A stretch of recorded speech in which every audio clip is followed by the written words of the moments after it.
Good morning সবাইকে। আজ ছিল আমার বোনের বার্থডে। তো সকাল সকাল মন্দিরে এসে আমি পেয়ে গেছি প্রসাদ। এখানে ছিল মায়ের মূর্তি এবং আমার মা কই গেল, ওই আমার মা দাঁড়িয়ে আছে, আমাকে পাত্তাও দিচ্ছে না। তো আমি নয়নাদেবী ঠাকুরকেই দেখছিলাম। দেন আমাকে ডেকে ডালাটা ধরিয়ে দেওয়া হলো, সেটা ধরে আমি দাঁড়িয়েছিলাম। তারপর আমার মা এলেন এবং আমি আর মা এখন বাড়ির দিকে যাচ্ছি। মাকে আমি ডাকছি তুমি তাকাও, বাট মা তাকায়নি। যা হোক, পাত্তা দিয়েছে আমাকে। দেন আমি আর মা বাড়ি ফিরলাম। ফেরার পরে মা বানাচ্ছিল পায়েস। এখানে যেহেতু বার্থডে, পায়েসটা তো মেন। তারপর আমি আর মা একটু যাচ্ছিলাম কিছু কাজের জন্য। ব্রিজটা দেখেছো কতটা সুন্দর এখানে, আর আজকের ওয়েদারটাও না দারুণ ছিল, খুব সুন্দর লাগছিল ব্রিজের উপর থেকে। ওপারে নদীও ছিল। দেন আমরা এখন যাচ্ছি। তারপর আমি একটু নিজেকে দেখাতে গিয়ে দেখলাম আমাকে খুবই বাজে দেখতে লাগছে, বাট কেন আমি জানি না।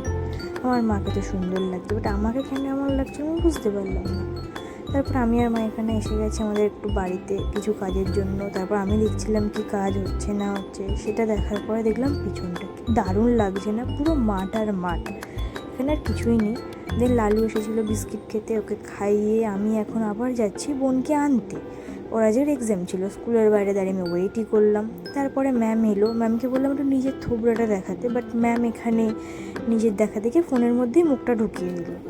আজকে এটা ছিল ম্যামের স্পেশাল দুপুরের লাঞ্চ। তারপর উনি গেছিলেন বন্ধুর সাথে বার্থডে সেলিব্রেট করতে। এই ফটোটা কিন্তু দারুণ এসেছে, যাই বলো তাই বলো। এখানে যার বার্থডে আমি আর সে গেছিলাম কেক আনতে। তো এখানে কেক নিয়ে আমি আর আমার বোন এখন বাড়ির দিকে ফিরছি। ও এখন গান করছিল, ভিডিও করছি দেখে বলে ও চুপ করে গেছে। দেন বাড়ি এসে চেঞ্জ করে এখন ফটো সেশন চলছে। কিছু ফটো তোলার পরে ম্যাম এখন কেক কাটবেন, নাচতে নাচতে কেক কাটা হচ্ছে। বাট হ্যাপি বার্থডে বনু, সারা জীবন ভালো থাক, হ্যাপি থাক, এরকমভাবে হাসি খুশি থাক, আর আমার সাথে থেকে যাস, ব্যাস। এখানে এখন কেক কাটা চলছে, কেকটা কাটা হয়ে গেল, ব্যাস। এটা আমাদের লাস্ট আজকেকার ফটো। চলো, গুড নাইট।